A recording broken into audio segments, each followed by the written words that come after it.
Benvenuti a Sì Viaggiare. Questa settimana vi portiamo in Friuli Venezia Giulia, nelle valli del Natisone. Chiesette, mulini, antichi tesori di queste valli dove la natura domina incontrastata. Il nostro itinerario fino all'imponente monastero di Castelmonte, che domina Cividale.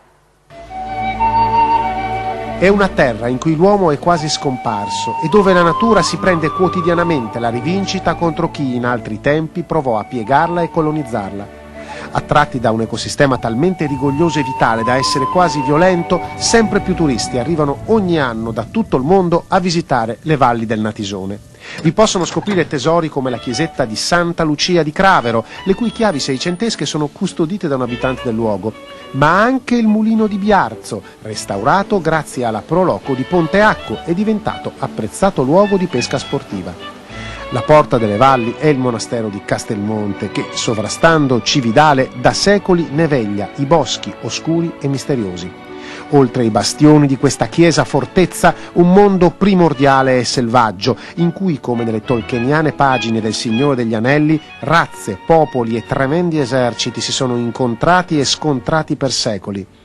E in questo titanico millenario confronto è stato alla fine l'uomo ad avere la peggio. La prima guerra mondiale, la seconda, combattute proprio su queste montagne, svuotano già in buona parte il territorio, poi negli anni 50 inizia la guerra fredda, una guerra molto silenziosa che però completa l'opera di svuotamento, di acidificazione di questa terra che diventa a suo modo inospitale.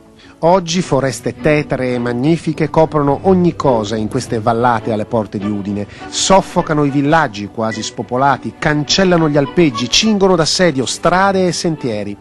In alcuni casi, come nel borgo abbandonato di Cisgne, hanno vinto definitivamente il loro braccio di ferro con la presenza umana, cancellandone anche la memoria tra rovi e arbusti.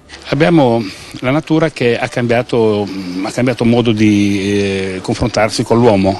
È una natura ormai invadente, ingombrante, che ormai sta invadendo realmente i paesi, è difficile da contenere, da gestire. Questo però è anche il fascino di questo posto. In questi ultimi periodi, soprattutto in questi ultimi 3 anni, abbiamo assistito così ad una riscoperta di queste zone. Ed infatti, partendo proprio dalla loro selvaggia ostilità al mondo, dalla difesa orgogliosa della loro identità multiforme, le valli si sono aperte ad una manifestazione di successo internazionale come Stazione Topolò, che nei mesi estivi rianima ogni anno un piccolo villaggio di frontiera, quasi spopolato dalla guerra fredda, facendone un punto di incontro planetario per amanti dell'arte e della letteratura.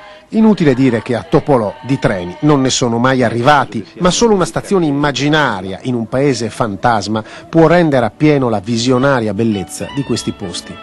L'accoglienza nelle valli del Natisone è affidata ovviamente a piccole strutture ricettive come l'albergo diffuso realizzato nelle case di Tribil Superiore, con gusto e classe sorprendenti.